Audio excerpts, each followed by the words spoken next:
right, welcome in. It's Bettor's Last Stand coming to you from the Pine Room Studio, show number 84 as we head into the final week of April, if you can believe it. NFL Draft right on deck. By the time you're hearing this, the first round will already be in the books. Hard to imagine, and people are starting to think about football again, which is much to the chagrin of people like myself. But I know that's the most popular thing out there, so you can't fight it. You just have to embrace it. So NFL Draft gets underway this weekend. Lots of other things going on. NBA playoffs, NHL playoffs, of course, ECHL playoffs, which is, I'll get to the excitement that we have around here. Got the Premier League starting to wind down right now. Liverpool in a big match right now against Everton in the Merseyside derby. So right now, Everton leading that match. Liverpool's title chances will be pretty much wrecked at the hands of their bitter rivals if they don't turn this one-goal deficit into a victory. But yeah, it's a big time of year. We got UEFA Champions League down to the semifinals in that, so we're back in action with that one next week. NASCAR and Indy Car this week. We'll have Sam on the show in the back end to talk about the 3 races from last week and get his thoughts on the racing racing coming up this weekend, as the Indy guys are in Alabama and the Cup guys on the NASCAR circuit are at the Monster Mile Dover International Speedway. So excited about that. Recapping last week, we're up about 3, just south of 4 units, so about 3.75 units. Not a great week, but not terrible either. 9-6 in the AFL, 2-3 in the EPL. The F1 plays, if you played them all straight, you were 3-0, so we're pretty happy about that one. That's nice to get into the win column there. We had the time interval with the Red Bull double, and of course Max Verstappen, which I can hardly even count as a pick because he just wins almost every week. So that is the one favorite you'll hear us give on the show, and that is pretty much it. Most of the other times I shouldn't say that one favorite, but the one with a massive price, $3, $4, $5, $6, $7, $8, whatever it's going to be. Usually priced between $4 and $6 a opener on each race, depending on qualification, of course. And still, if the best thing that can happen is he qualifies poorly or has a mechanical failure, and then you get a little bit better price. Like we did a couple times last year. 2-2 in the Indy Car plays, 2-3 in the NASCAR plays. Golf was a no-cut event this week. We had 3 guys in the mix. Brian Harmon, Chris Kirk, and JT Poston. A couple of those guys actually tied for second, Kirk and Poston. So they played well, but nobody's beating Scotty Scheffler. So hopefully you played the top 3s and 5s that we gave out, and maybe you won a few dollars there, but not a really exciting time for the golf right now until you pick up the Byron Nelson next week, which is kind of a decent size event. But you got the Zurich Classic this week, which is a team event. So we're going to talk about that one here in the back half of this first segment. Sam did pretty well in the Indy Cars. I did as well. It wasn't terrible. We had a couple of decent spot showings there. Sam had the Alex Palou for the top 3. Brian Herta, that's his dad, Colton Herta, and Marcus Ericsson in the top 5 there. So good runs for them. Sam also got the Ferrari double top 6 in F1, and George Russell with the top 6 finish for Mercedes. So not a bad weekend, not great either, but trying to grind it out here. And you're not always going to have these kinds of weeks. So if you can turn any type of profit or just be ahead or just scratch out an even week, and you'll most of the time you'll take that. NHL playoffs are underway. They are in heavy form right now. We have 3 games tonight. You got a couple more, 4 more tomorrow, which when you're watching this, it'll be Friday. So as I say, tomorrow, well, no, that'd be Saturday. So if you're listening to this, 4 on Thursday and 4 on Friday, I think.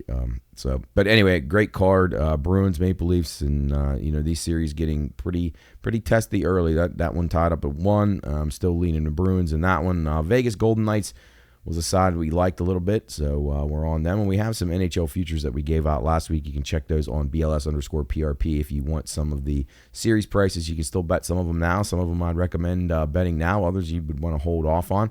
But those are all posted. Those were out well in advance of the actual games. So early on in these series, there's still a long way to go. So you don't want to, jump the gun on this, too quickly. But I still think that Boston's probably the better team against Toronto. I think they'll probably march on here and then probably lose the next round series. VGK, I think, will beat Dallas. Dallas goaltending, Jake Ottinger's just not been good in the playoffs, and I don't really understand why that is, but he has really underperformed and been a big problem for them. So Don't like their chances. Kings are probably not going to have enough to slow down McDavid in Edmonton, but I still don't love Edmonton whatsoever. I think Tampa will make a strong rally here in this series.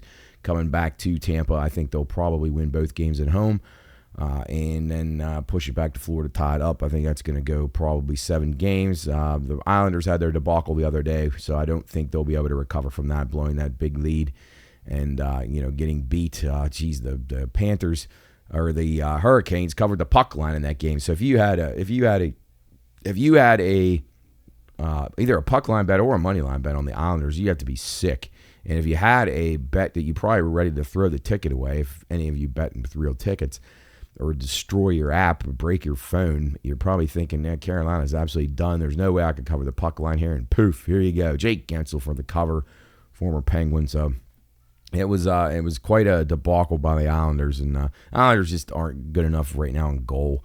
That's something that's just been odd. I thought Sorokin was going to be a little better than he is, and by now he hasn't gotten to that level, so I just don't see any way he'll be able to keep them going and be able to still win. They might get one at home, but I think this series probably ends in 5, 6 at the absolute most. Rangers and Caps. Caps covered the puck line last night at a pretty decent price. You could got them around minus 105 plus a goal and a half. I was on that one, so that was a good one. But the Caps just aren't going to be able to keep pace with the Rangers. They can keep these games low scoring. They're going to have a chance. I think they'll win. They'll win at least one of these at home, and I think they could win both games. Now some bad blood has gotten going here in the series. Panarin with a 30 hit on Oshie, which I'm not shedding any tears about, but nonetheless, the Ranger players just take liberties and get away with a lot more because they're in New York, I think. But F the Rangers. I'm hoping the Caps make it a little bit of a series. I think they will. I think they'll win at least one game, maybe 2 here at home. Vancouver and Nashville. Vancouver in trouble. Thatcher Demko is going to be out for the series, probably out for the entire playoffs. I'm not really sure what his injury is. They haven't really revealed it. But the Nashville really should be up 2-0 in this series. They blew a late lead in game 1 on Sunday, and then they won the other night against Casey DeSmith, former Penguin. And I think Nashville goes home, wins both these games at home, and comes back with a 3-1 lead. They're the better team to me. I'm a big Vancouver fan. I like Rick Tocchet a lot. I think he's an awesome coach. I think Vancouver's just like a year away from being mature enough to be able to win in a playoff series. So they need this experience, I think. And losing your goalie is a big, big loss. DeSmith's just not going to be good enough to handle the workloads. Everything goes up 2-0 now on Liverpool. Oh, my goodness. This is going to be, those people are going to be going absolutely nuts here at Goodison Park. Is just shaking right now as the Toffees take the 2-0 lead against their rivals. Wow, that's going to upset a lot of people out there, but it's going to make people like me happy. So congratulations so far to Everton. There's still 30 minutes left, so anything can happen in this one. Winnipeg and Colorado. High-scoring series so far, although they came into check a little bit. I don't know. I'm a little worried about the Jets. I thought they were past these hiccups, these weird performances they have in the playoffs, but they were scary on Sunday night. They gave up way too many goals. They scored a lot, but they gave up way too many. And then last night, Colorado kind of out-executed them and played a better game and then beat them and tied the series up at 1. And I think if you're Colorado, you're feeling pretty good about going home. So now this worries me a little bit. Winnipeg was a team I thought maybe could get through this round. Colorado with the goaltending issues, but man, they have not looked very good to start that series off. So if you want to check those plays out, BLS_PRP, where you can find them each week, and our futures for the NHL. ECHL hockey, let's turn our focus to that one. Great game last night over at West Bank Arena as the Nailers go up now 3-1 in the series against the Indy Fuel. A 3-0 shutout victory for the Nailers last night. Was a really great performance. Jackson Castor was awesome. Jordan Martell scored a pair, and Lucas Vakovsky, who was really, really good for Nailers early in the season, got caught up to Wilkes-Barre and been up there for a couple of months now. Joins back in the lineup and has 2 big assists. One of them a great power play one-timer. He set Martell up in the Ovechkin or Stamkos part of the ice on the power play, if you can picture that in your mind. If you've watched hockey at all for the last decade plus, you've seen Stamkos and Ovechkin score from the same spot many, many, many times. So well executed. And now the Nailers will go up to Cranberry at the Lemieux UPMC Lemieux Complex in Cranberry for Game 5. Monster trucks in town Friday, Saturday, Sunday. So Saturday's game up at the Lemieux Center, the Lemieux Complex, and it's a big one. The Nailers can close it out, and you don't want to have to go back to Indy, because then you got 2 games out there and anything can happen. You want to get your guys some rest, want to get your guys a little bit more practice execution, because you got some new guys back into the lineup, some new old guys who hadn't been with the club for a while, and Coach Army's done an awesome job of getting these guys ready for the playoffs and just getting them to mesh together. It's really tough, but when you play the same style up through the entire organization, I think it does help. So great start to the Nailers playoffs postseason run right now, and hopefully we can keep it going. Toledo and Kalamazoo will be in action tonight. Toledo's up 2-0 in that series, so we'll see what happens. Looks like most likely would be Toledo, but you never know. But the Nailers got to take care of business tomorrow, as you're listening to this, tomorrow up in Cranberry against Indy in game number 5. Nailers minus 145 favorite in that game. Total 6.5, juice to the under. These games have been played a little tight, but the first 2 games were a little bit more higher scoring. So we'll see. Nailers right now minus 650 to win the series, but that can change very quickly if the Fuel were able to steal a victory on Saturday. So if you want to get over to Wheeling Island Hotel Casino Racetrack Sportsbook to make wagers on those as the Nailers advance, we are the only place that has it. So stop on over and get involved. The ECHL hockey is awesome. You can make a bet, go over to the game, and see these guys compete at a really high level. And a lot of these guys are talented enough to move to the next level, and they have. A lot of the players on the Nailers team, including Dylan Hamelick and Justin Adamo and Lucas Vakovsky, who I spoke about earlier, Taylor Gauthier, the goalie of the year in the ECHL, all guys who shared or spent some time up at Wilkes-Barre this year. So we'll see how that progresses, but get on out to Westbank Arena when the Nailers are back next. Hopefully they do get back next. That would mean they would have won the series and will be facing either Kalamazoo or Toledo. So it was a good night over there. Pine Room guys were over there, and thanks to all the people involved in the Nailers operations over there, from John Parrish and Pat O'Neill and the DJ, the wonderful play-by-play announcer, Isaac Basinger, all friends of the Pine Room, and we have those guys regularly on our Nailing It Down segment. And Friday will be a big Nailing It Down. I think DJ may be in studio, so we're hoping for that to talk about the playoff game and being able to try to close that series out. So you're going to want to tune in, flip over to the Watchdog. We'll be on 12 to 3 on Friday. Usually we do Nailing It Down somewhere in the 1:30 hour on, depending on our guests in the schedule and how time permits. So good stuff there on the hockey front. NBA playoffs in full swing as well. Lakers blew the giant lead the other night, and then LeBron wanted to blame the officials. So that was kind of a bad beat. If you had Lakers money line or even Lakers, well, I guess they pretty much covered every spread that there was in the game. But, if you had money line there, it's kind of a bummer. You led a lot of the game. You blow a 20-point lead, and Murray hits a shot at the buzzer to beat you. So that's kind of a bad beat. But LeBron, of course, cried about the officiating. But, I mean, come on, man. You blew a 20-point lead, and you're going to complain about the officials? I don't know. Just something you wouldn't see great players do. Kobe wouldn't have done it. Michael Jordan wouldn't have done it. And most of the time, Kobe and Michael Jordan, I wonder how many 20-point leads they even blew in a playoff series. Probably not very many. But LeBron's a loser. He'll always be a loser.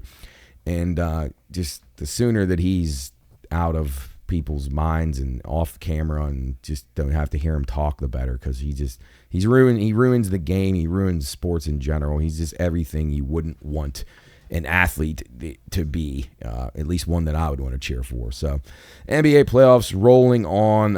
It's just really tough to watch. But I will give you this little tidbit here. NBA home teams 12-2 so far, straight up 9-5 against the spread in the playoffs so far, while the unders are 11-3 overall, and they are currently on a 10-1 run. So check out those unders if you're going to get involved in the NBA playoffs. Flipping over to golf. Zurich Classic this week. As I said, it's a team event. You play in twosomes with your buddy. This tournament's weird. The course is weird. It's really easy. Scores will be 30 under par. I had a couple of opinions here. I like Taylor Moore and Matt Neesmith, 34-1. Nick Taylor and Adam Hadwin in around 20-1. Chan Kim and Doug Gim. That sounds like a band or a duo. I guess it is a duo. It's a golf duo. So Chan and Doug, 34, 35 to 1 range. Those were kind of the ones I was leaning at. I kind of like Joel Damon and Keith Mitchell. They played pretty well here last year, around 30 to 1. And then David Lipsky and Aaron Rye, around 50 to 1. And then this is the most likely of the groups, but I wasn't going to play this. It's plus 590. Thigala and Zalatoris, Sahith Thigala and Will Zalatoris, both playing pretty good golf right now. Thigala contended the last couple of weeks. Zalatoris' game has come back since he's been getting healthy. So those guys probably are logical. If you're looking for a top-end play, those two guys, Thigala and Zalatoris, or Lowry or not Lowry, Cantley and Shoffley. They've played well in this before, but I can't recommend bets on those. They're just too short of a price. And then the one you definitely don't want to play is Rory McIlroy and Shane Lowry. I like Shane Lowry, but he hasn't really been that sharp the last few weeks. I thought he would play better at the Masters. He did not. And Rory McIlroy is just a complete bum. And for some reason, he is plus 570, he and Lowry, and I don't understand that.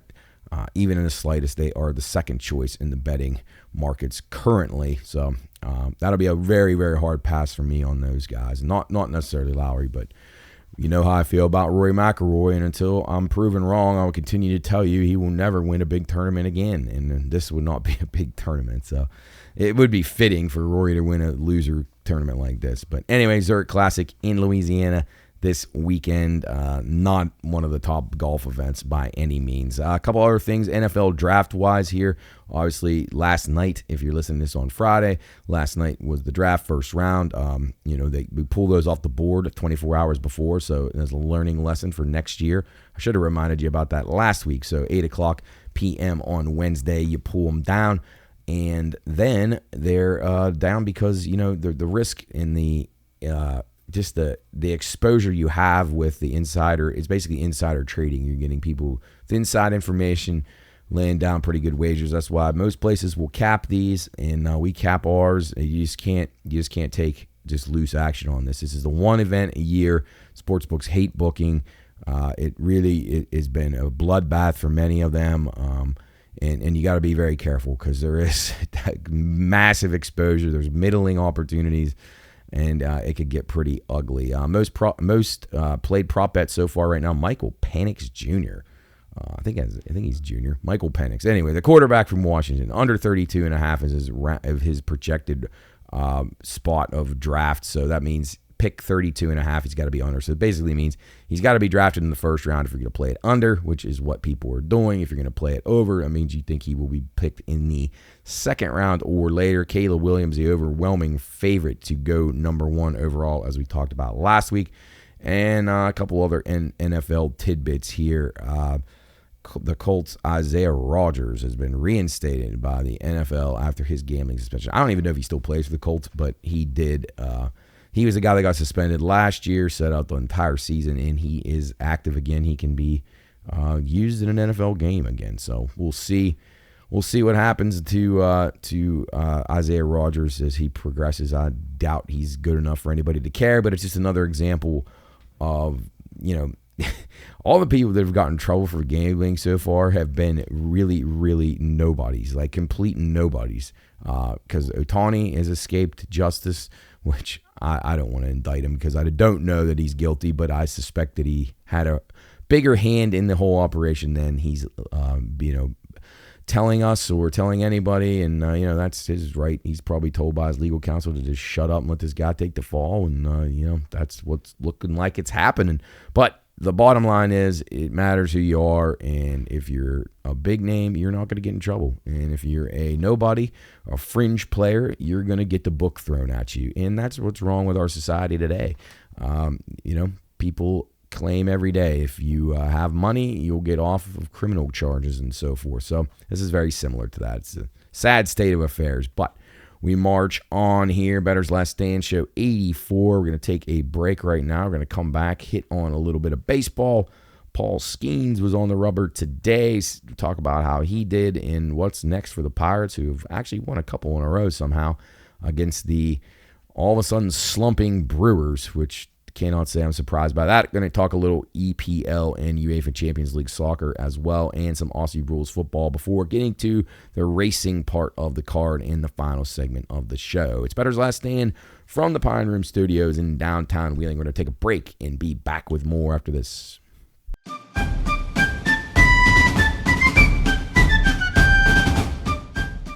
Reminder, this show is for informational and entertainment purposes only.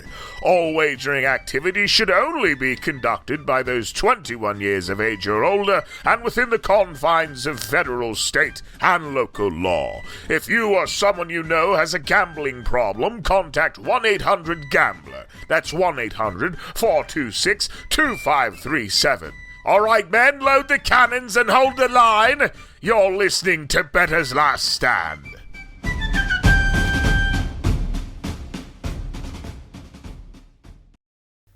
All right, welcome back in Bettor's Last Stand, segment number 2 here of episode number 84, coming to you from Pine Room Studios, downtown Wheeling. Here, and the busyness for the Pine Room continues. Of course, we have our 7 hours of radio every week you don't want to miss over on the Watchdog. Check it out, watchdognetwork.com. You can listen to all of our stuff on there each week. Definitely going to want to tune in. We got great guests all the time, and pretty exciting, good radio show that we really enjoy doing. So thanks to our Watchdog friends and all of you listen. All the listener feedback is greatly appreciated. So thanks for checking it out. If you haven't done it yet, be sure and do so today. And we got the Beer Mile coming up, the North Atlantic Beer Mile, and the first annual at Waterfront Fest. Kicks off Waterfront Fest on May the 4th. It's a Kentucky Derby Day. Obviously the eve of Cinco de Mayo, and of course the Beer Mile. So if you haven't signed up, get on the Waterfront Hall website right now and get your spot booked to run or walk in the races, or just stop by and have some fun. So hopefully we have a good weather day and everybody comes down and enjoys a nice outdoor activity down along the river. Should be a great exciting day here, and we're looking forward to partnering with our friends over at Waterfront Hall and of course us here in the Pine Room. So hope to see you there. And again, thanks to all of our sponsors as always: IC Cab, Zambito Flooring America, the Four Seasons Simulated Golf and Bar, also owned by Ricky Zambito, does a wonderful job. Place is really cool. We got some we had a lot of golf footage to go through, so those guys are probably getting close to being able to release our outing up at the golf outing at Four Seasons. Should be a good one, so keep your eyes peeled on YouTube for that one. You're not going to want to miss it. You're going to see some really bad golfing, but a lot of laughs for sure. And then continuing on, Figuretti's and Generations for everything they did with Lunch Madness and many other things across the Pine Room spectrum. And we appreciate everything they've done, along with Jill's Gentleman's Club and Gumby's. Just great sponsors across the board. We're very lucky to be involved. And, of course, the Nailers, as I mentioned in the first block, Nailers in the playoffs right now.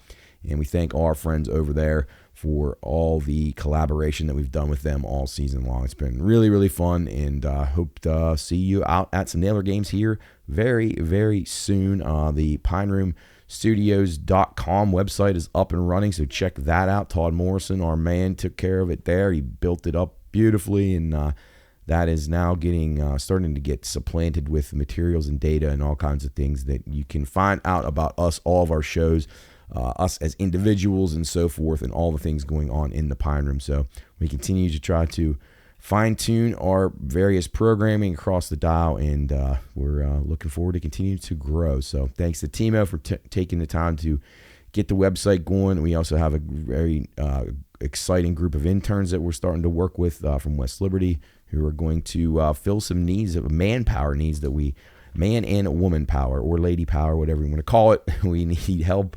It's just a lot of stuff going on, and not a lot of us. So we appreciate all the young students that want to get a learning opportunity with us, and appreciate them. Appreciate the leadership up at West Liberty for reaching out and getting us on board with them. So exciting things happen in the Pine Room. Be sure to check us out at the Pine Room Studios on all the social media, YouTube, all the places you hear podcasts. You can hear this show, of course. You can hear our regular podcast. You can hear the soup and stuff, and the various other things that we have from time to time, which we continue to grow. So check all that out. You can follow us, this show, BLS_PRP, for all of the picks. Put those out each and every week, pretty much daily. Starting about Wednesday of the week, we have picks going all the way through Sunday most of the time. So we'll keep you apprised on everything we decide to do there. And, it's a good tool and good resource to have at your disposal. So good stuff there. We appreciate, again, all the listener feedback and everything across our multiple platforms. Let's shift into a little bit of baseball mode here. Pirates back home, won a couple against the Brewers. Still, the National League Central, to me, is not a very good division. Right now, they all have at least 10 wins, which is not, I think there's only one other division that has that. So I just don't know who's going to win that division. I think there's probably a one playoff team division. Cubs right now at a plus 145 favorite. I was very high on the Cubs last year, but not really loving them. I think the Reds are the team to me that's the most intriguing. If they can nail down the pitching and continue to have their bullpen perform decently, I think they're kind of good at 425 to win that division. I think that's a very good price on the Reds. So I'd take a peek at the Reds if I was going to go anywhere in the National League Central. American League East, so let's go through these divisions right now and just some observations. Red Sox obviously can't score, so they're going to be an under team most of the season, especially with Devers being in and out of the lineup with injuries. Tampa is probably an under team most of the time, especially on the road. Not nearly as good as they have been. Decent pitching, but not the roster that they had a couple of years ago. Toronto, they're kind of trending to be an under team too. Their pitching's been pretty good. Their lineup has not really hit yet. So I don't really love them. The Orioles, they're going to be an over team. A team run totals is where you want to look for the Orioles. I think you're going to see situations where they'll be pretty good favorites, and you won't want to lay the juice on a money line bet with them. But if you play them, their first 5 innings run total over 2.5, or their game total over 4.5, I think those are great bets. And you maybe don't do them blindly, because there has been some nights like last night they only got 4. But, you want to look at the Orioles. They got a great lineup. They're just loaded with talent. It's just a matter of who's going to continue to stay hot for them. They're going to score runs plenty of times this year. So take a look at them. Plus 190 to win the East. I just don't think that's a good bet. They're better than the Yankees. It's not even debatable. But, yeah, we'll see. The Yankees right now, plus 110 favorite. I just couldn't disagree with that more. I've watched the Yankees several times already this year, and they really are a two-man team. They have 2 hitters. If those guys are neutralized, they don't score. And their pitching has been pretty solid. I will give them that, but it won't hold up in the playoffs. It won't hold up as they play a little bit better of a schedule. Bullpen is pretty solid, so I'll give them that. But Baltimore, if they can get their pitching woes worked out here, the bullpen's had some injuries. Starting pitching's a little bit inconsistent. Maybe get John Means back. Got a really good young prospect that they're looking to call up from AAA here soon too. So, and if they do that, I think the Orioles are much the team to beat in the American League East. The Central, Guardians playing really well right now, or Indians as I prefer. Plus 120 to win that. Twins are absolutely no threat. Plus $3. I would never waste any money or ticket on it. The Twins, that's a throwaway. I can make a case for the Tigers, but they don't score enough. And their pitching is a little light, but Scooble's good. Mize getting back to form. Not bad. But the team that I think is the most interesting in this division, the Guardians are going to come back to earth. They've had a pretty favorable schedule right now, and they're playing pretty good baseball. But without Bieber and not a great lineup, I don't see them being able to continue to win like this clip. So I like the Royals, plus 550. I like their starting pitching. I like their bullpen. They just can't hit very well. So the Orioles are probably an under team, but they play tight games, and their starting pitching has been very, very good. So keep an eye on the Royals. I think around 5.5, 6 to 1. They would be the team that I would definitely go with in the AL Central. Obviously, the White Sox are a toss away. They've been shut out 8 times this year, and this is one that goes in the bad beats. The White Sox led 5-2 in the bottom of the 8th and gave up 2 in the 8th and 2 in the 9th. Last night to lose to the Twins 6-5. That's just gut-wrenching.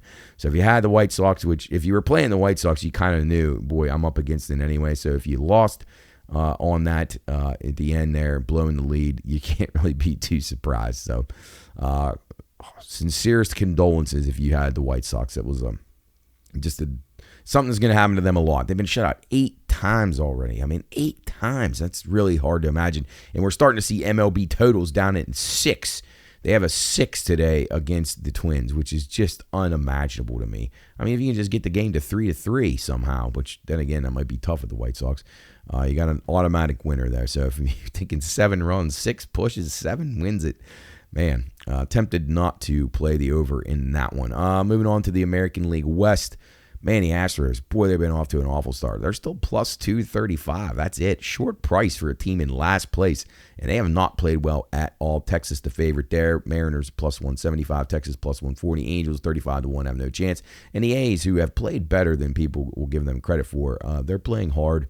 And they're not going to win a lot of games, but they're feisty enough. If they keep the games low scoring, they'll have a shot. Rangers probably still the best team. Rangers, Mariners, and to me are the two teams in that division. I think the Astros are definitely showing some signs of maybe, I don't know if it's battle fatigue from all the playoff games they played, but they're getting nothing out of the first base spot. It reminds me of the Pirates.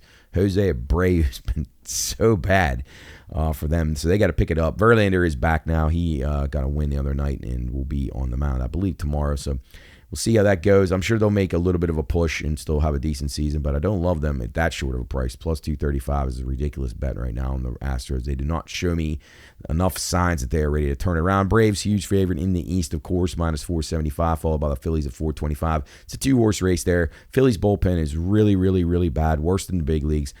Their starting pitching's been okay. Their lineup has not been hitting, but the Phillies don't usually start to hit till the weather gets warm. Schwarber will start mashing around June, and you'll start seeing him hit a home run every day, and Harper will start hitting them, and Castellanos will hit them, and yeah, the Phillies are a playoff team. They'll probably be in the playoffs for sure, barring some complete meltdown, but they don't panic if you're a Philly fan. They don't turn it on until late summer, and they've been playing their best baseball going into the postseason the last 2 years. So they're the only team you would consider even having a prayer of touching the Braves. Mets are absolutely irrelevant. They are not good at all, although they have played a little bit better than you would have expected, but they're just not a good team. The Marlins are atrocious, and the Nationals are the longest shot to win that division, which is not right because the Nationals actually deserve to be priced lower than the Mets and the Marlins especially. Nationals will be a team who will be one that I am focusing on in the betting markets when they're going to be underdogs a lot this year. And the Nationals are going to win, 75 games, I'd say. I know that a lot of people say that's too high, but I don't think it is. I think this team battles. They showed last year down the stretch they played a spoiler to a lot of teams. They are a young, hungry team. They aren't very good yet. Their pitching is not very good, but they got some good young players in their lineup. They will score runs. You want to look at some of the splits, how they match up against certain pitchers. That's a good way to start, but you can get some value on the Nationals. The Nationals will be a team I almost guarantee you will have a positive ROI, so return on investment. You're going to lay, a plus. You're going to get plus money almost every single night. So you're laying $100 or $1, however you want to look at it, $10, whatever your value is for your unit. You're getting back a good return on the Nationals. You can almost, if you win a game at the Nationals, you can almost afford to lose 2 more games of teams that you're laying around equal money or 11-10, minus 110 odds on. So keep an eye on the Nats. They'll be a scrappy team. I'm not saying to play them every day. They're going to get their ass beat plenty of times, but they're battled teams like the Dodgers. Played a tough schedule to start, and I think Washington is overlooked by people, but they're a little bit better than what their record indicates. Let's go to the NL West. Dodgers, obviously the favorites. They look a little vulnerable. Pitching's not been great. Middle relief, Michael Grove has had a couple of good appearances in a row. Our own Michael Grove here from Wheeling and a good friend of the Pine Room. And we're wishing Michael the very best. He's off to a wonderful start. Well, he started out a little rocky, but he's really settled in and done a nice job. And you can tell Dave Roberts is starting to trust him a little bit more, which is awesome. And he's going to be in a little bit of a key role. He seems like he's kind of a bridge to the back-end guys in the bullpen. So he took the ball right off the starter last night and pitched a good scoreless inning and had a strikeout. So good stuff there from him. Dodgers will be the team to beat, of course. Diamondbacks $7, Giants $11, Padres all the way up to 13-1 now to win the division. With all that talent, if they could ever put it together, 13-1 is an absolute steal. So I wonder, to me, power rating wise, if you're a bookmaker, there's no possible way that you have the Astros rated so much higher than the Padres. Now I know the Dodgers are the X factor in that division. You don't have a runaway favorite in the AL West, but still. $13 on the Padres seems a little bit out of skew. They do have enough players that if they could get their pitching settled in and continue to swing the bats, they'll get better as the season heats up. Obviously, these guys is amazing. We used to talk about how the Red Sox would start out poorly, even when they had Ortiz and Manny Ramirez and all these great hitters. And, it takes these guys sometimes till June to really, really get in the groove. And it gets to be warmer outside and the ball carries more. And, you don't want to panic too early, but I think 13-1's a little bit too long on the Padres, if you ask me. So that's the baseball rundown. Obviously, Paul Skeens making some news for the Pirates. He pitched again, got his pitch count, I think it was up to 70, 73, somewhere in there. So we'll see. I thought maybe if the Pirates kept losing, they were going to bring him up a little sooner than later. Some people said Memorial Day. That's probably not going to happen now, but maybe it's still over a month away. So we'll see. But the Pirates continue to make you scratch your head and say this isn't even a real team. They just do bizarre things. It keeps them from winning. But we'll see. Plenty of Pirate talk on the radio each week too. If you want to tune in, watchdognetwork.com. We get all the guys in the Pine Room's thoughts on the Buccos. We'll talk a little bit more with Sam when he comes up in the final block of the show. But baseball still very early on, and still just trying to get an idea of who's who and who can do what. So be looking out there. Don't be playing those big favorites, though. It's a recipe for disaster. You lose with the Astros or the Dodgers, minus 350. It takes you 3 bets to win that back. So you don't want to do that. It's just not a winning strategy of any kind. So stay off that stuff. All right, let's go over to Champions League and EPL soccer. EPL, as I said, right now you got Liverpool, Arsenal, and Manchester City. They're fighting it out for the English Premier League Championship right now. It's a 3-horse race. Everybody knows that. It's been a 3-horse race basically since the beginning of the year. There's really the only teams that really had any type of potential to win this. And I'm trying to find they must have taken them down. I was looking to see if I could find the futures markets on there. Manchester City's probably still the best bet. Liverpool's going to be done after today, so maybe take a peek at City. They're out of the Champions League now, which we called right here on Bettor's Last Stand, so hopefully you're in on the tickets we'll talk about here in a moment. But City out in the Champions League, and they can focus on this. Arsenal as well. So I think those teams both ready to kind of separate from Liverpool here in the next coming weeks. But talking about the UEFA Champions League, which is the top club tournament in the world. It's the very best. You get the best players are in Europe. Just the best clubs. Everything about the UEFA Champions League is just top end. It's got everything you would want to see, years and years and years of watching Messi and Ronaldo in there. And wow, we miss those guys quite a bit. I mean, I do. But it's still good. The clubs are superior to pretty much everybody else in the world. And, it's a fun tournament every single year. So the semifinal matchups, Real Madrid, our guys, Real Madrid, led by Vinicius Jr., and Rodrigo, playing some great football right now. We backed them several weeks ago, way back in the round of 16. We gave out Real Madrid. We gave out the Spanish clubs, which we almost were able to get a couple through. The Germans stuck 2 through here, so a little bit of a surprise in that regard. But when Bayern Munich was eliminated from Bundesliga contention, they kind of put all their eggs in this basket, and they've played a lot better. So a nice victory for them in the quarterfinals, and now they're on to take on Real Madrid. So this is going to be a great matchup. First one is in Germany, so we'll see what happens here. I think that Real Madrid will probably be able to score at least twice in this, so I'm looking for play them over 1.5 goals scored, I think is where I'm going to go here. I think Real Madrid ultimately wins this clash. They're a plus 180 road dog right now. Draw is not bad at plus 260. I think that's doable. These games are on Tuesday and Wednesday of next week. And then in the other semifinal, it's Borussia Dortmund and Paris Saint-Germain. So you got France represented in Spain, and then doubles for the Germans. Can the Germans pull it out with 2 teams? Probably not. PSG, considerable favorite here, plus 140.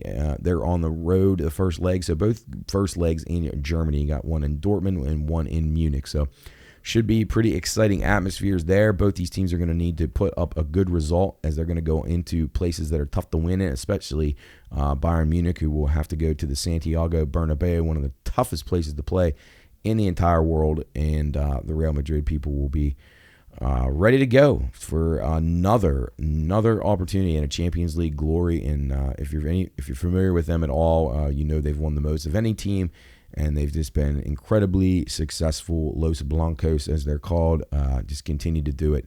And Carlo Ancelotti, former journeyman manager, he's been around a lot of places, but man, the guy knows how to win. So I look forward to that. Should be a two great ties there. I think it's good matchups. I think there'll be some goals here. I know people tend to think these games trend under, but man, in the last round, these are score fests. So both teams to score, I think, in both legs of these, especially the first leg, pretty good. You're going to see a lot of times people think it's cautious in the first leg, but I'm not so sure. I think both these German clubs are going to have to put full throttle here because they're both out of the domestic side of things. They're not going to win the league. Paris Saint-Germain runs away and hides in the French League One, and then Real Madrid has been the best team in Spain this year, but they can do two things at once, and they have many, many times. So look for some goals. I like the Real Madrid game total over 1.5 in that first match against Bayern Munich on Tuesday, and then the Wednesday game. I do think Dortmund will score, which they'll be expected to at least score one. I think that one could be a draw too. So draws aren't bad here. I like the. But if you're thinking, I don't want to go with the draw. Both teams to score no draw is a good plus price market you can get. So take a peek at those. I still think Real Madrid, our ticket, has a really, really good shot of getting through there. I think we bet that. I don't remember if it was 8-1 or 12-1. Something sticks. I might have been them 12-1 or 8-1 for the Spanish sides over in Liverpool is losing control right now. The guys are going nuts, down 2-0 in stoppage time here, and it's going to be a win for Everton, so that's good to see. Anyway, excitement in the air as far as the football goes across the world and Europe. Let's go to another portion of the world, Australia, and talk about another kind of football. It's Australian rules. It's round number 7. Hard to believe we got 6 weeks in the books already. Had a game already this morning. Melbourne Demons took down Richmond Tigers. Not surprising. They were laying 30.5, and they covered that one pretty easily. An 85-42 win. So a cigar smoking under there. So hopefully you had that one. Another game's kicking off tonight, which won't matter to you. Calling one in Essendon. I would go with the under on that one. I will put these up on the BLS_PRP. So if you ever want these out early in the week, you can get them on there. BLS_PRP. Then we go down to Thursday, another morning game. It'll be Brisbane and GWS. Big clash here. Brisbane has not been good off a bad defeat. I want to say a bad defeat. They got beat by a better team. Just a neutralized defeat last week. GWS comes in 5-1. Brisbane 2-4. Brisbane really needs this badly. I don't know how to handle this because GWS off their first loss. Brisbane is a desperate club. I like the over in the game, 167.5, and that's what we'll go with. Then we get into Friday. So early morning Fridays, Port Adelaide and St Kilda. I like the under in this matchup, and I like Port Adelaide, who was really bad last week. They fell to 4-2. St Kilda, sadly, is kind of what I expected. They're wearing out already. They had a little bit of a good run early. It was some decent offensive performances, but their defense has gotten worse. So if they could add last year's defense with this year's offense, maybe they'd be okay. But they're showing signs of being stymied already. So Port Adelaide will be the team on that one. We'll go under the 162.5, lay the 20 with the power. Okay, 5 o'clock. No, it's 11:45 p.m. This is a Friday evening. Sorry. So after you get your IC cab ride home, 11:45 p.m. You got the Adelaide Crows in the North Melbourne Kangaroos. Adelaide minus 28.5. Total 175.5. Will be going over in this one. North Melbourne can't stop a nosebleed. They're a disaster. 0-6. I thought maybe last week against Hawthorn they'd have a shot. They did not. They got crushed. But we did get the game over. This is regular Adelaide. The Crows, 1-5 on the season. They're in desperate need. Crows were a team that a lot of people tipped, including me, to go over their win total. But we're in massive jeopardy of losing that bet already. But this is a game they will win. It's a matter of how many, and I think they'll cover this 28.5 easily. They'll crush North Melbourne and put the game over the 175.5. Also a late night Friday, early Saturday matchup. It'll be the Carlton Blues 5-1 against the Geelong Cats 6-0. Top of the ladder right now. The Cats are playing awesome footy.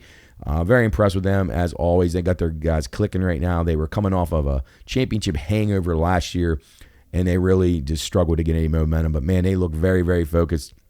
And I think you may see Tom Hawkins and Patrick Dangerfield retire after this season if they're able to win the league. They are playing really well. So we're going to go with the Geelong Cats minus the 2.5 at home against the Carleton Blues. Total 169.5. I'm going to go under there. I think this will be a tightly played game. Carleton's played pretty well, but Geelong right now is the best team out there. They are just very, very balanced across the board, and I look for them to be able to get the job done here. Then another Saturday early morning matchup. It'll be the Western Bulldogs and the Fremantle Dockers. Western comes in 3-3 as well as Fremantle. Both teams 3-3. Western 0-5. Their last 5 off of a 50-plus point win. So they come in off of a huge win.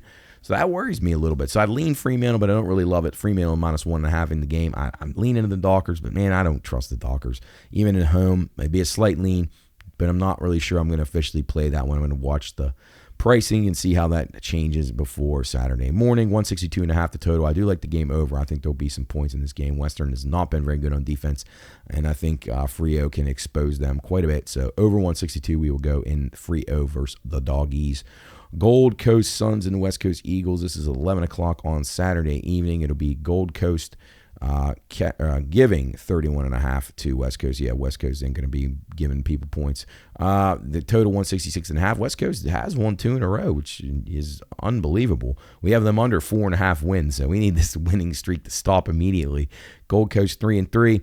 They really need this win. Laying 31.5, I think, to get the job done.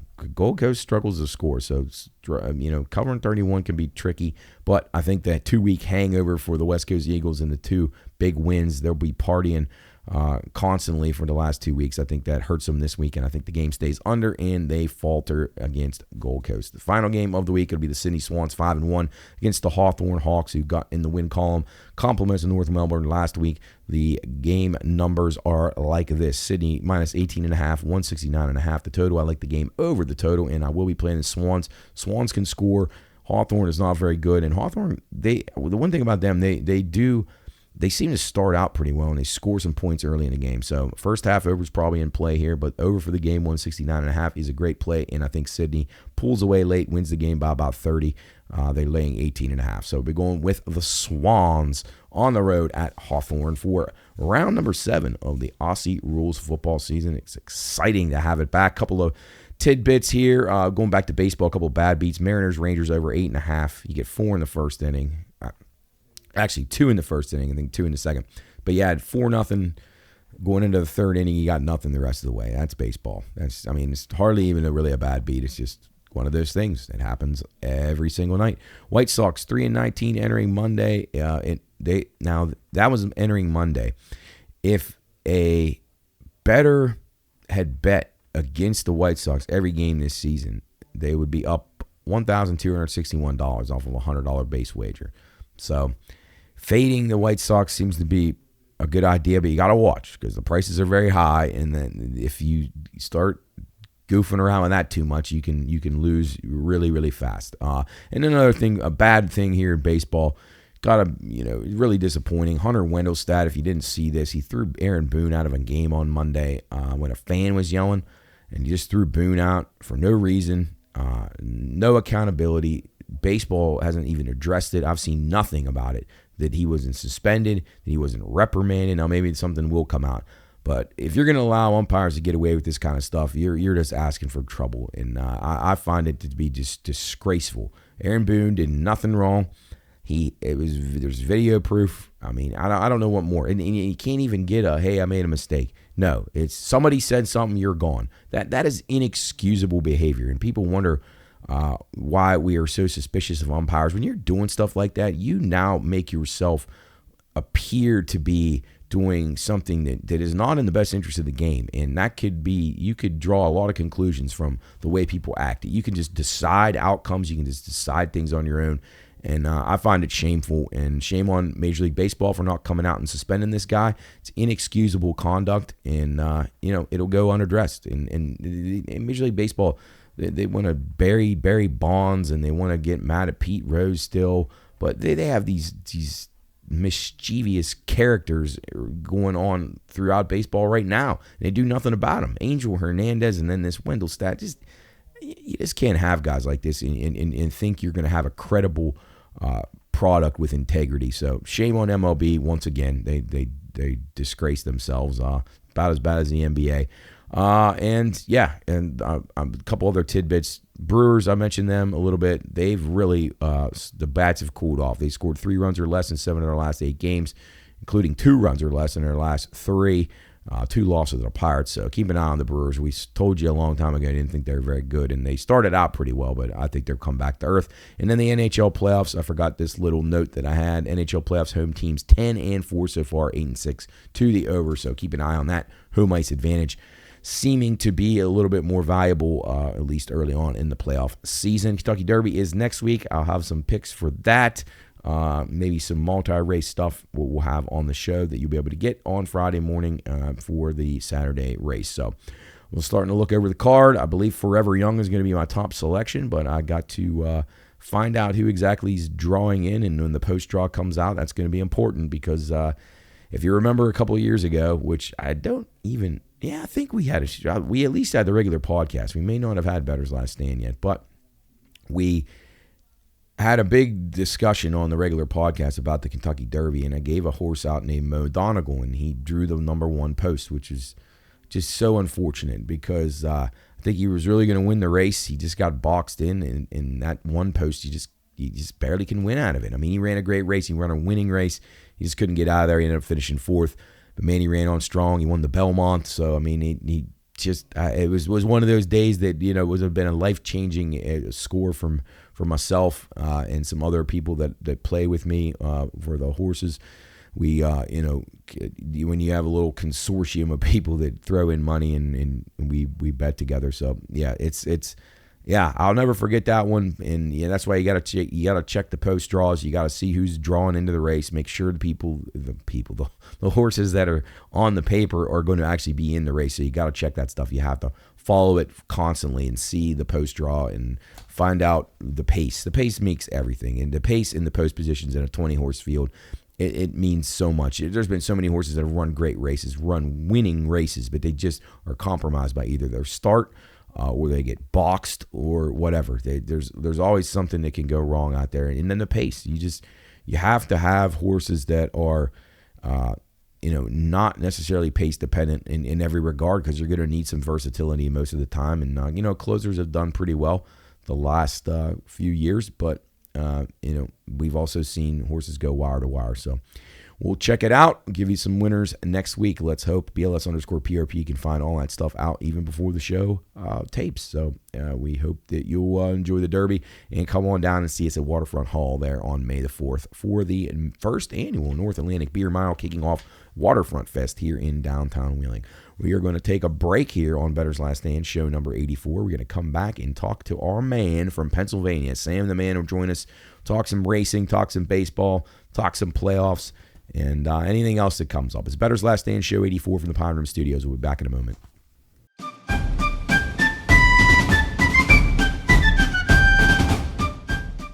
Reminder, this show is for informational and entertainment purposes only.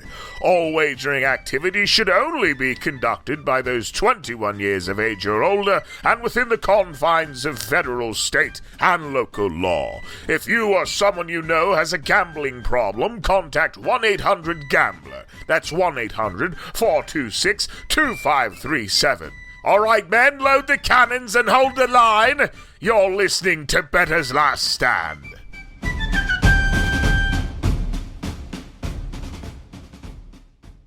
All right, welcome back in Bettor's Last Stand, show number 84. Sam the Man joins me now to talk all things racing, baseball, a little bit of playoff talk. NBA and NHL playoffs are in full steam. Sam, how are we doing this afternoon?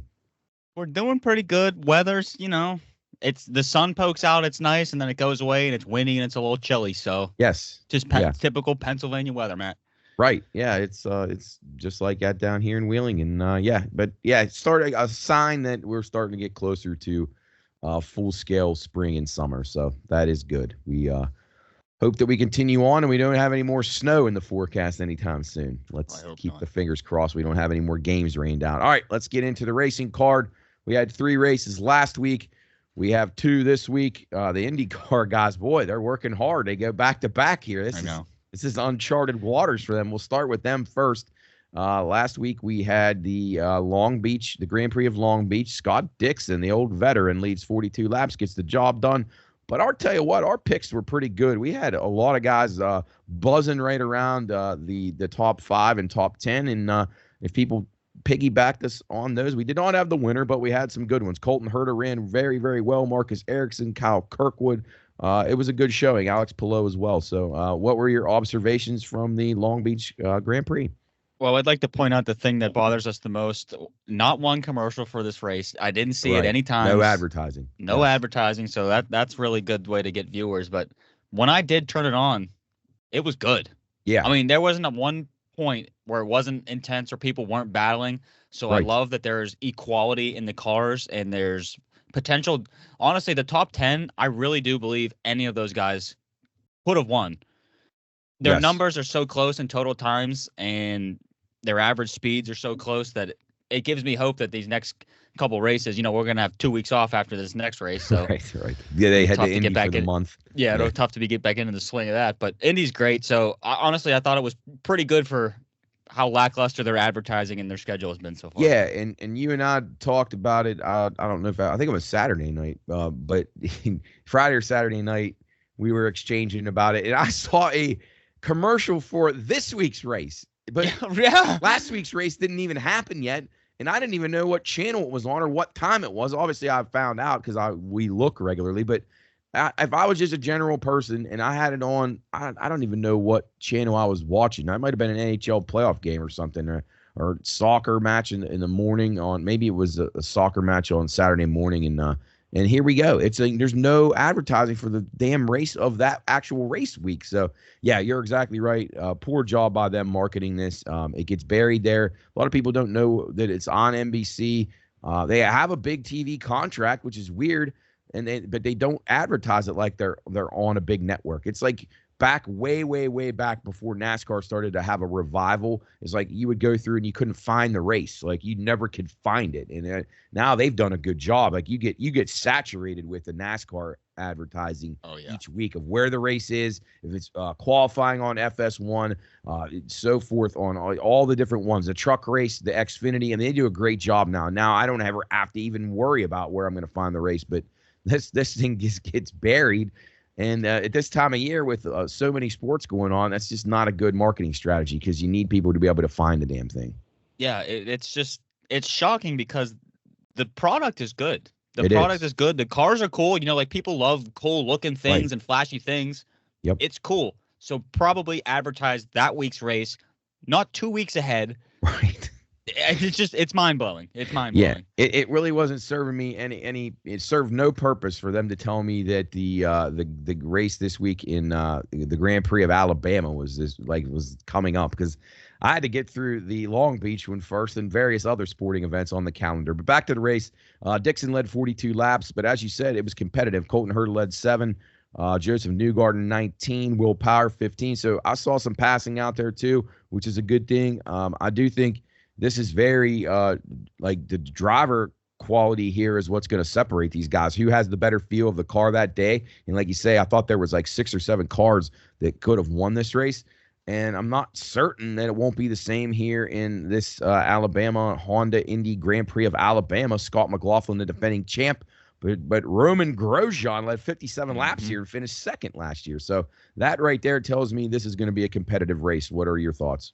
Yeah, I agree too. And I really do like this track. I think it's a great looking track. I think this is the one they call the Masters of these like racetracks, which obviously there are birds and there are squirrels here, so they don't have to do that. They don't pipe in the noise, but I think it's going to be competitive. I really do. IndyCar seems to be competitive every week. It's like sometimes NASCAR you get that Kyle Larson win and he just takes Dominates. over. And William F1, Byron, I don't even want to get started on F1, Matt. I am about sick of it. I'm serious. Yeah. I'm about at my wit's end with this F1 product. It is almost unwatchable. It is, sadly. But we'll get to that. Yes, we will. All right, so who are you liking? As I said, Scott McLaughlin, the defending champion. Pato O'Ward won this race 2 years ago, so a couple top contenders there. Will Power ran well. Alex Pillow. I kind of thought Alex Pillow of the top caliber guys was the guy that I was most interested in. I'll have to see what his price is after they do their first round of practice and qualifying. And I thought maybe Renus VK as a little bit of a dark horse. What are you thinking? Yeah, so a couple of my dark horses, I had Marcus Armstrong for Ganassi. He finished well there. I think he'd get it in the top 10. And my biggest question mark, as you just said it, is Renus VK, because about 3 years ago, he was one of the hottest drivers on the market. Where's he going to go? And he has just been an absolute dud. Yeah. I mean, he's been up there a couple races, but I just don't know what is going on. So I have VK as a sleeper, and also I have Ray Hall as a sleeper. I think Ray Hall could sneak up into the top 10. Yep. But the winners, my winners were just kind of the big names. I had Power, Award, Pillow, McLaughlin, but I really think I'm going to go Pato Award. Okay, I like that. I think he's won here before. He led a lot of laps when he did win, so I think that makes a lot of sense. I thought between him and Alex Pillow, I thought were the two strongest guys. Roman Grosjean, I don't know. Maybe he can follow it up. Maybe a top 10 look for him. You can probably get a decent price there. Marcus Ericsson run in the top 10. And you said Armstrong, who's a relatively new name to most people. He ran well here before, too. He finished 11th, so I think he's got a little bit of the familiarity with the track. But you're right, Renus VK, I thought this guy was going to be a star. I was betting him to win the 500 several times when he came on the scene. And, yeah, he's kind of fizzled out for the Ed Carpenter outfit. And just I don't know. I don't know what kind of traction he can get, but I'll give him a shot. If the price is right, I'll roll a few marbles towards Renus this week. You gonna put any dollars on Stingray? Well, Stingray had problems here last year. He had a mechanical failure. So yeah, he did. Nah, I can't back Stingray. I mean, you know what I could do is the Orioles. Oh, I thought that ball was gone. Orioles leading the Angels 2-0. Just missed a home run. I think Stingray Robb is the guy that you put down as the first guy to retire in the race. That might you're right. You're right. That's where you win some money. Hey, I was thinking about this. Do you think that Roman Grosjean is the Indy Car Bubba Wallace? He's won more, but it just seems like when Grosjean these last couple of years, he gets a lead, he crashes and something, and he's just bitching and whining and.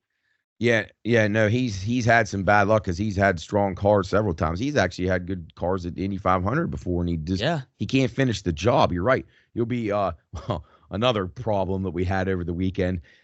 The commercial cutting. So when we were saying about Fox doing a good job advertising, not to go off on a tangent here, but it applies because Roman Grosjean, I remember one time and I had him in a race and he's leading and we go to commercial and I come back, he's in flames. He's facing the wrong way. His tires are off. It wasn't good, but we'll hit back on that NASCAR thing from the weekend at Talladega. I just don't understand how they can possibly go to a full-scale commercial at Talladega. It's just idiotic and moronic. But, so those are our plays for the Honda Indy Grand Prix of Alabama. Let's hope you can find it on your dial. It should be around, I don't know if it's 2:30 or 3 o'clock on NBC this week. So we'll see what we can do there. You can follow all the picks. Sam and I'll post them all on BLS_PRP on Twitter or X. All right, so let's jump over to the NASCAR circuit right now because we're going to save the worst for last right now. Yes, and that would be the F1 boys.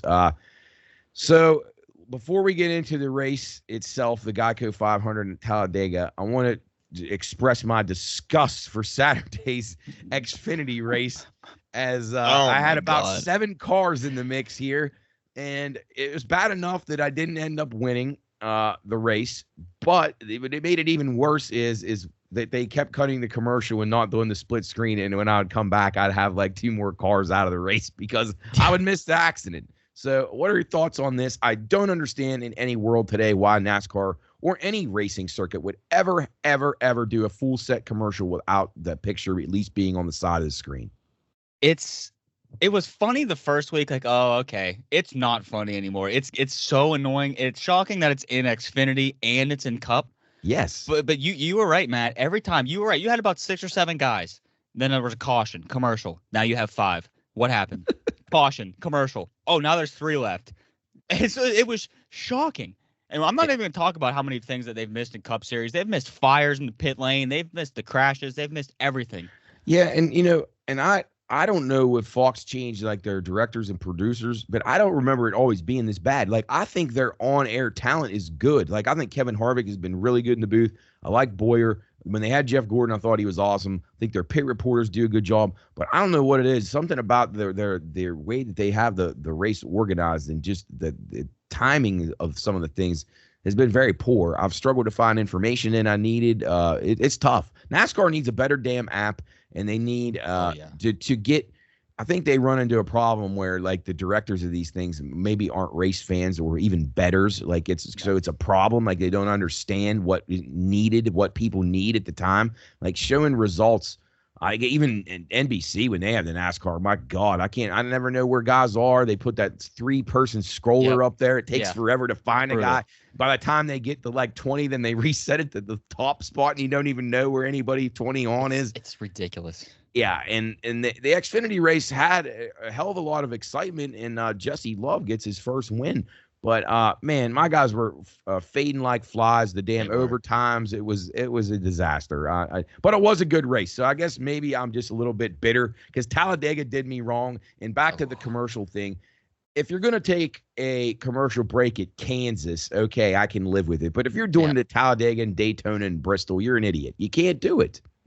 You can't. They're the most historic tracks that they have. They're super speedways. They advertise the big one. Well, guess what? Guess what's an issue, Matt? When the big one happens when you're on commercial. Yes. You know what I mean?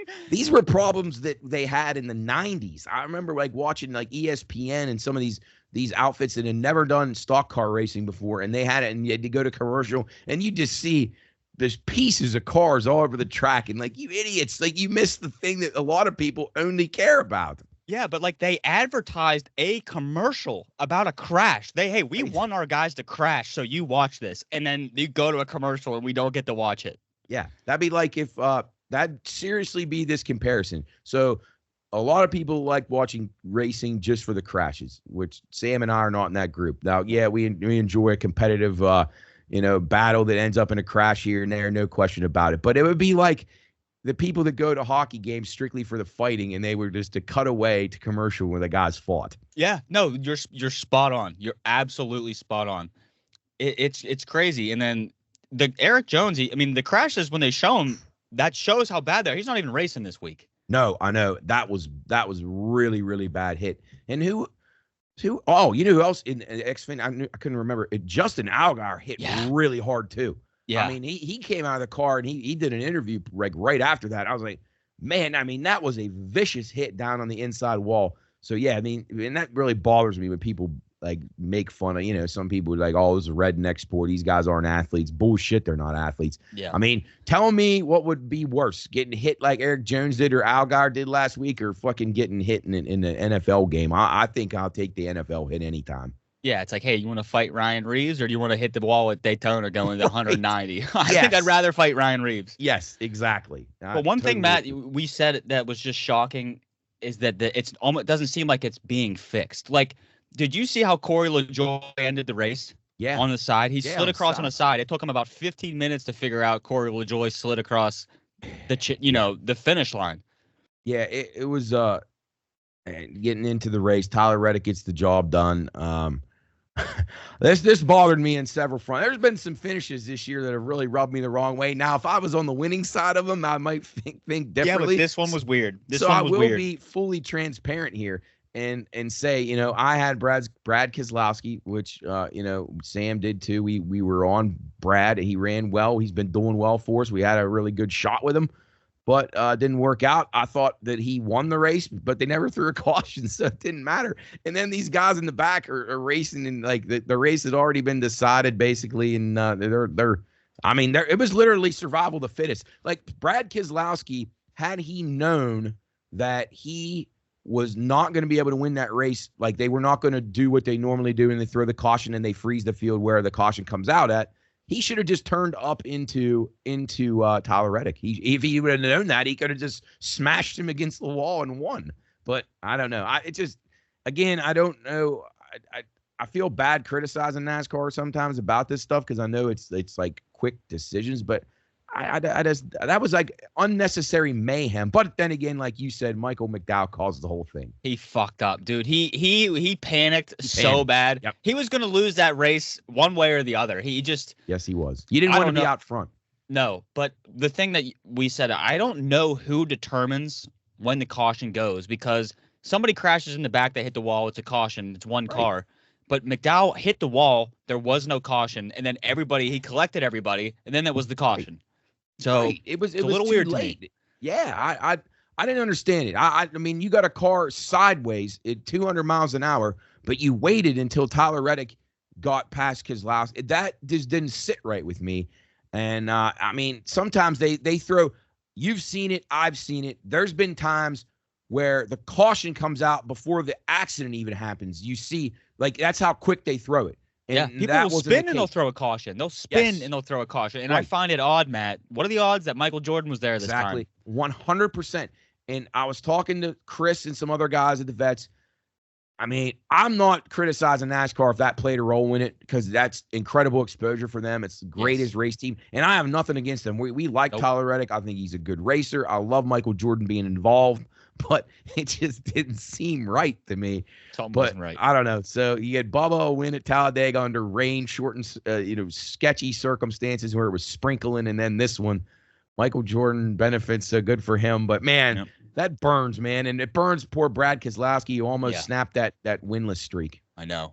He's been running good, though. I have some faith in Brad coming down the stretch here with a couple races coming up. I agree. All right, so let's shift over to the Monster Mile, Dover International Speedway. This is a track that warms my heart every time they come here. I haven't been in a while, but I used to go to this race every year. Martin Truex won this last year, and then the year before that, Chase Elliott. To me, when I think about Dover in the recent years, obviously Truex always been pretty good here, but for whatever reason, it always, to me, in my mind, I immediately go to the Hendrick team, and I say, my God, this could be Chase Elliott, arguably one of his best tracks.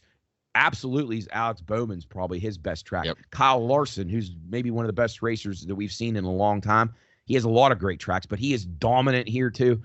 I think, Sam, to me, it's as simple as you pick one of these Hendrick Chevrolets, and I think you're going to do okay this week. Yeah, I mean, on my winners, I had every Hendrick driver, but to me, I'm going with Alex Bowman out of those four. Yep. I mean, it makes the most sense. I mean, you get the best price on him. He's won here before. He's had a lot of success. He needs a win. I mean, there's just so many reasons to pick Alex Bowman this week. I think this is a track that he's comfortable at. And, I like him a lot, around 16, 17 to 1. But like I say, I think if you bet Chevy, the manufacturer, to win, or Hendrick Motorsports car to win, if you can find those at plus prices, which you should be able to, I mean, those to me are great bets. Yeah, I agree. And then, like, some other guys that I was really looking at that I think can run well, or anybody in Stewart-Haas, maybe besides Briscoe. I think Barry can run well. I even think Gragson could probably run well. He ran well last week. He did. He's starting to come together a little bit. If he really is. I can't lie. His life on track. I know he is. He's not running into the walls anymore in the Wendy's car. It's nice. Well, yeah. Let's wait till we get to the street race and see how that turns out. I think he's trending in the right direction. I think you're exactly right there. And then Josh Berry, I mean, that car has had success at Dover before too. So, and he's ran well in the other series that he's been in. So I agree. I think Josh Berry's definitely worth a look. Then Martin Truex, Denny Hamlin, they're just a little too short of prices. William Byron, I mean, I can't tell anybody to not bet a Hendrick driver. But I thought I'm 100% with you on the Alex Bowman pick. But I thought a couple of guys that struck me as interesting this week. Ricky Stenhouse, who's run well here and at Bristol, which is weird. He's usually good on the long tracks. He's 115 to 1. I'm not saying he's going to win, but I thought he was interesting as a top 10. I think Chris Buescher has deceptively good numbers at this track. So I like him around 20 to 1. And then a guy who I know is going to break through, and the Toyotas have run here, not quite as good as the Hendrick team Chevys, but the Toyotas have been good enough here, and I think Ty Gibbs is knocking on the door. He's had some really good runs at Dover. What do you think about those three guys? Stenhouse, Buescher, and Gibbs. Yeah, I have Buescher on my sleepers, Gibbs, and then my third sleeper is somebody that he was like Brad 2 weeks ago, Kyle Busch. Oh, yeah. No, I considered picking him, but I just need to see a little more momentum from him right now. It's so iffy. Richard Childress, I still don't know what the hell they're doing. I don't know if they do either. I really don't. And like it had to really kind of stick in their ass a little bit that Reddick wins. But they won both races. They run the ARCA race and the Xfinity race on Saturday, so they had a lot of promise, and their cars were okay. But I don't know. Cup-wise, I don't know what they're waiting on, but they better get moving. But I agree with you. I considered Kyle Busch too, but I just couldn't make the leap of faith quite yet with him just because of just he just has no momentum right now. No, he has none, and he's always bitching about something, man. Always. Yes, he is. And two other guys here that I thought that had long prices, a little bit long. Joey Logano has run well here in the past. I think him at over 22-1 is a play that's worth looking at. But the Fords have struggled, and another Ford, same team, Ryan Blaney, who's run well here in the past. I think those guys are probably good top 10 bets. You can probably get a little touch over plus money. So I think those are worth a look. But man, when is Ford going to make the breakthrough? I don't know. It's got to be soon, and I think Blaney could be the one that does it. And it bums me out that Eric Jones isn't running this race because I really had some high hopes for Eric Jones. I don't know if his fill-in's going to do as well as he is.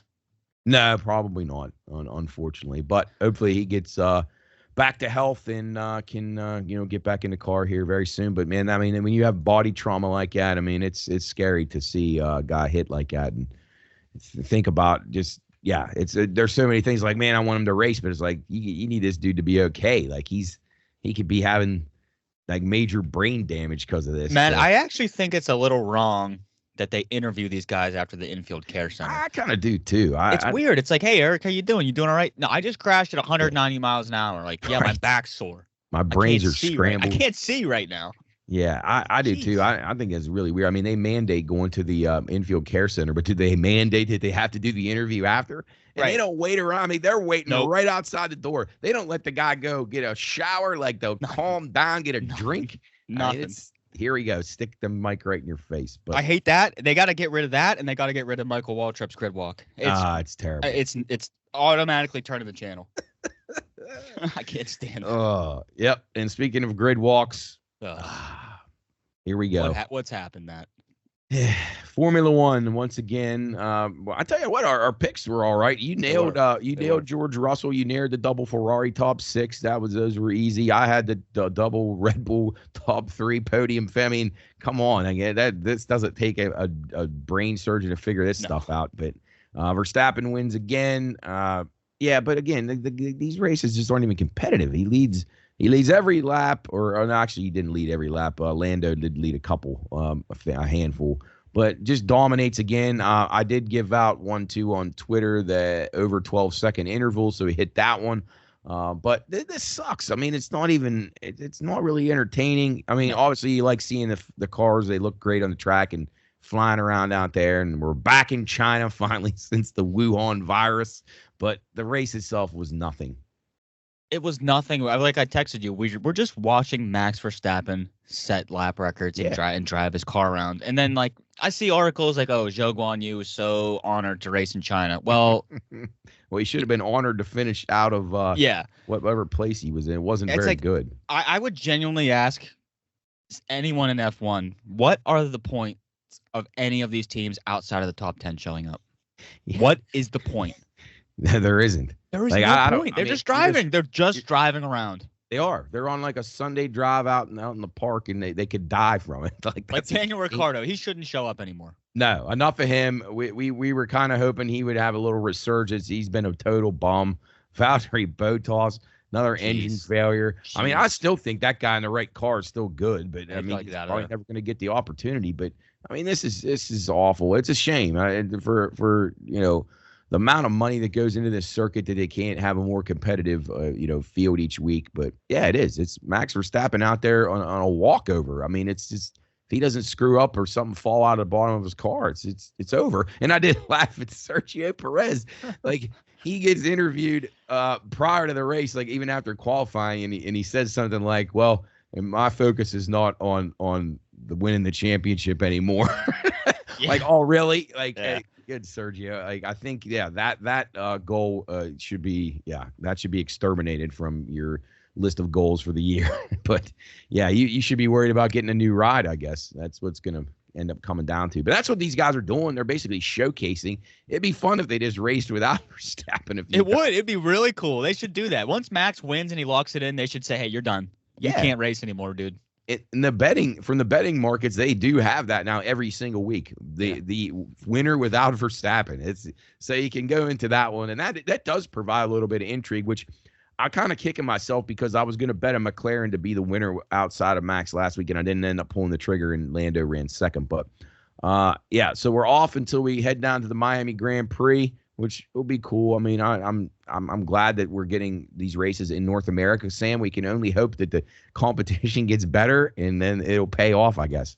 Yeah, it's great when you have the American driver, Logan Sargent. He doesn't need to show up.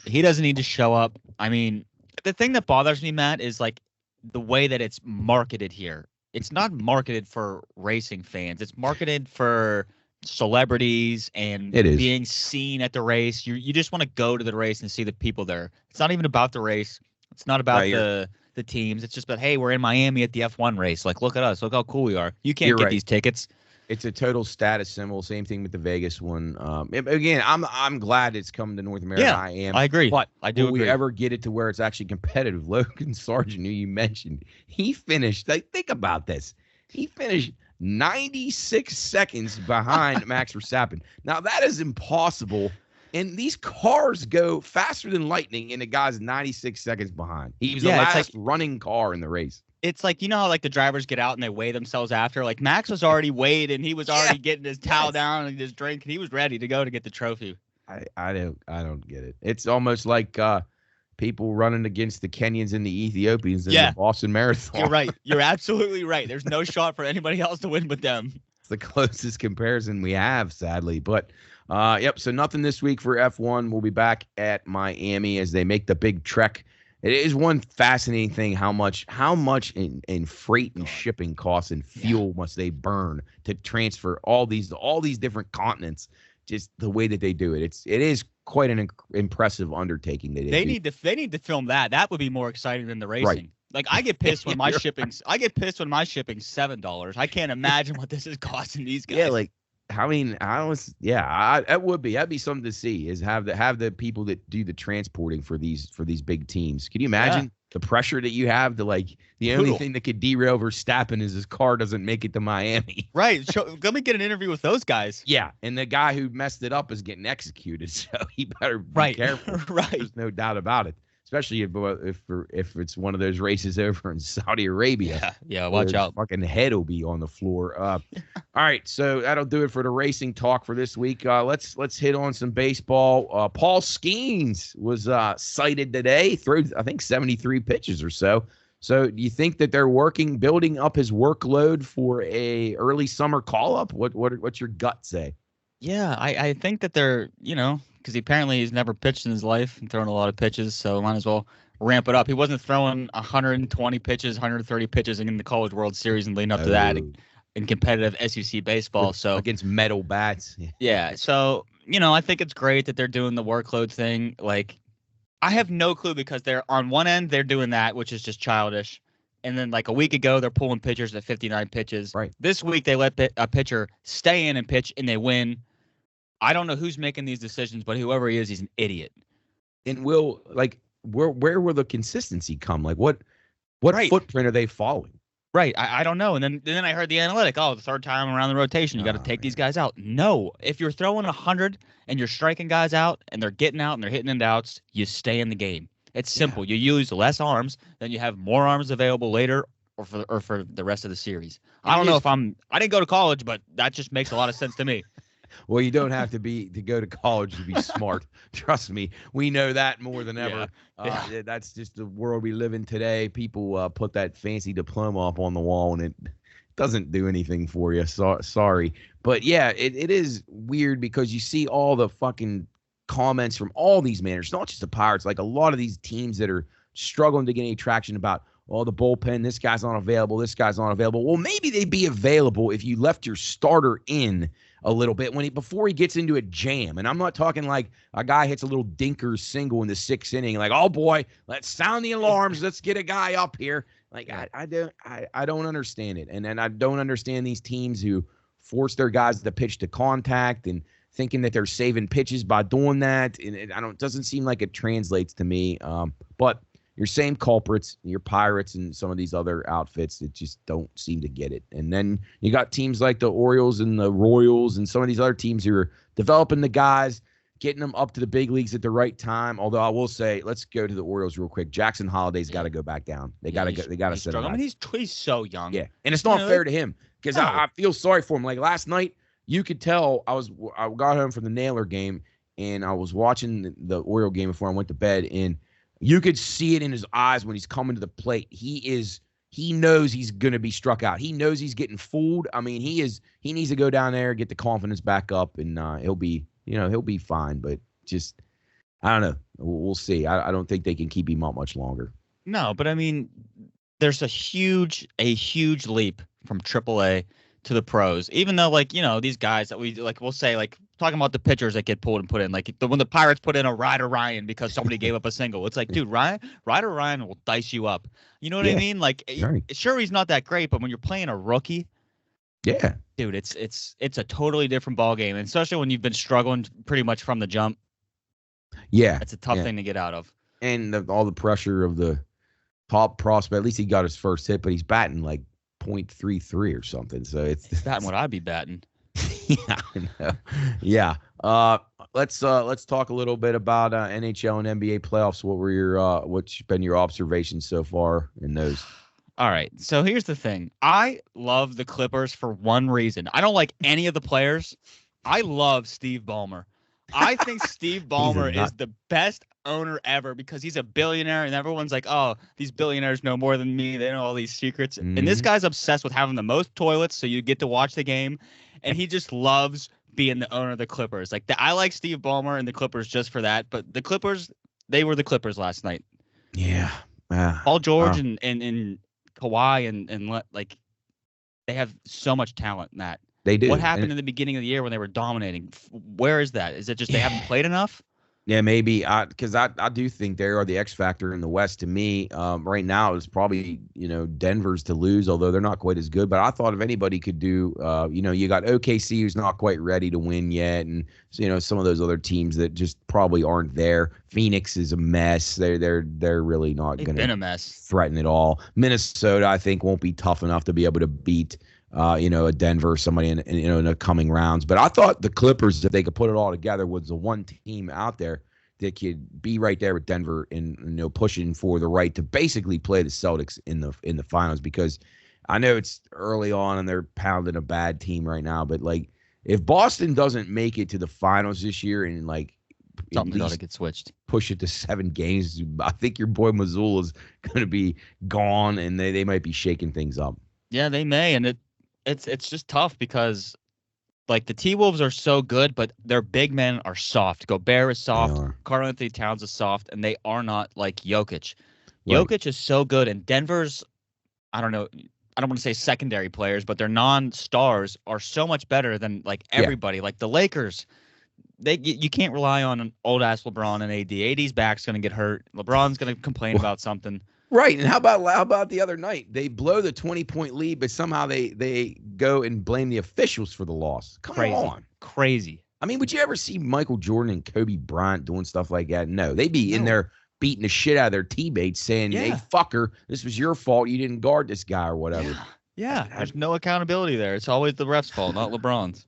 It'll be so nice when he's done playing. I'm just tired of hearing him talk and just... Oh, God. And ESPN's just still everything he says is like gospel. Oh, it's horrible. Well, let's shift over to hockey now. Some interesting things coming out of Toronto right now. I saw Austin Matthews did not take the morning skate. Carlson's out of the line. I mean, I don't know what's going on up there in Toronto, but they got some issues now. And they did come together and win a game against Boston and even the series at 1, but I'm a little worried about them. And what is your faith level for these Canadian teams right now? Vancouver's got problems. Winnipeg was terrible last night. I don't know. Who out of those 4 are you most confident in? Edmonton? Not the Leafs. Yeah, no, never. Not the Leafs, and it's certainly. I think that the Canucks are out of juice. I think that they were such a good regular season team. Like they remind me. It's going to sound crazy comparison. Like Joel Embiid, he's a great regular season player, but he just gets hurt and he's tired and he has no more gas. I don't know. Now they got Canucks Casey DeSmith in goal too. Right, that's bad. That is. Hey, I'm going to give you guys a heads up. That's bad. It's not going to work. He's too No. small to hold up. He's just not going to. He can probably save you for a game, and that's it. And I hate to say it because it's against the Kings. I think the Oilers are the only hope because McDavid. Yeah. I think McDavid is just he's the only one left that I think can hop onto another level. Matthews can't do what McDavid does. The only other guy that can come close to that is McKinnon because he's an incredible skater. And last night you saw Winnipeg, who I was pretty high on going into this playoffs. So out of the Canadian teams, I thought they were most likely to be built to be able to win in the playoffs, but their goaltending has been an embarrassment. They were lucky to have won game 1, 7-6, and then they get embarrassed last night at home. But I'm with you. I mean, after one game, Edmonton has been the best of the Canadian teams so far. We'll see what they do tonight against the Kings. Pretty favorable matchup for them. The Kings aren't quite as good at slowing Edmonton down like they were a couple years ago. But, yeah, you're right. McDavid can take you to another level. And now I think Colorado has a fighting chance here against Winnipeg, as I thought Winnipeg let one go last night, and we're lucky to have won game 1. So we'll see. Canadian team still surviving somehow. What are your thoughts on this Rangers Caps series? And how about TJ Oshie getting a dirty hit against him last night? I can't say I feel that sorry for him. No, I don't feel sorry for him at all. I think the Rangers, I texted you, I love the Rangers. I think that they're going to be in the Cup final. I really do. I think they're so loaded. They've been on that precipice, ready to break through for these last couple years. And when they loaded up last year and got Trocheck, I can't believe the Penguins didn't sign him. Idiotic. They decided to keep Malkin, the 50-year-old Malkin, over him. Yeah, it's just crazy. It's every line that they have, the Rangers, all 4 lines are just good, and they'll come at you hard. Yeah. And I think that they have a serious chance to potentially play the Nashville Predators. It sounds crazy, but I think their goaltending is what's going to get them to at least the Western Conference Finals. I agree. I picked them to win that series before Thatcher Demko got hurt.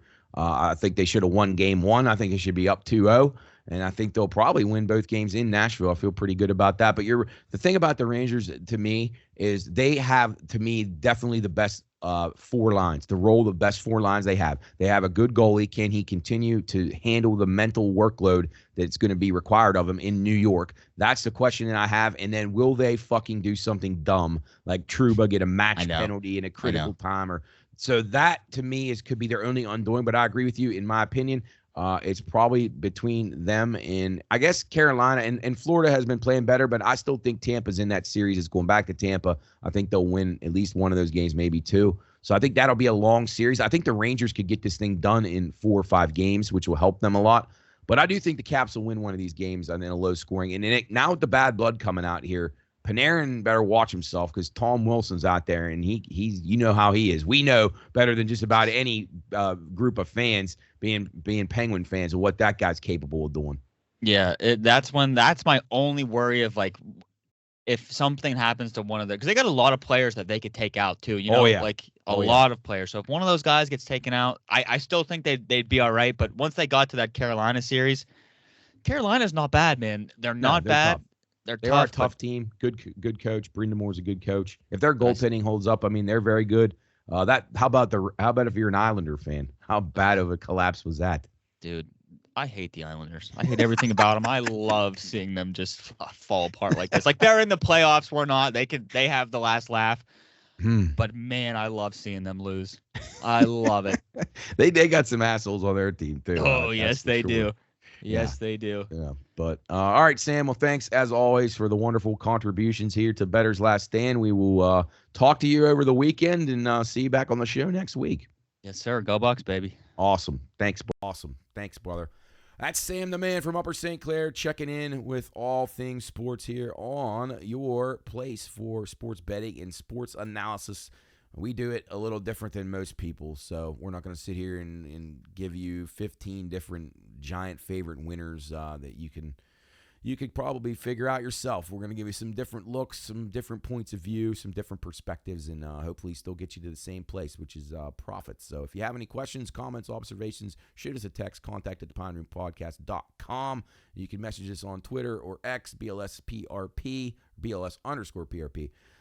You can find us on there. We're at the Pine Room Studios across the other social media platforms, Instagram, Facebook, and X. All right, that'll do it for us this week. We'll be back with episode 85, focusing on some Kentucky Derby and give you the update on the latest things going on in the NBA and NHL playoffs, as well as baseball and all things racing, golf, you name it, we'll have it here. Bettor's Last Stand, Aussie football, can't forget about that. So have a great weekend. Enjoy the sporting events. Hopefully you get some winners, and be sure and follow us on Twitter for all the up-to-date picks and plays from the BLS group here of the Pine Room Studios. That'll do it for us this week, episode 84. We'll be back next week with a fully loaded episode of 85. That's, wow, it's hard to believe we've done 85 of these here. So good stuff. Thanks again to all our sponsors, and check us out on the radio over at watchdognetwork.com. That'll do it for us here today in the Pine Room Studios. We'll see you next week on Bettor's Last Stand.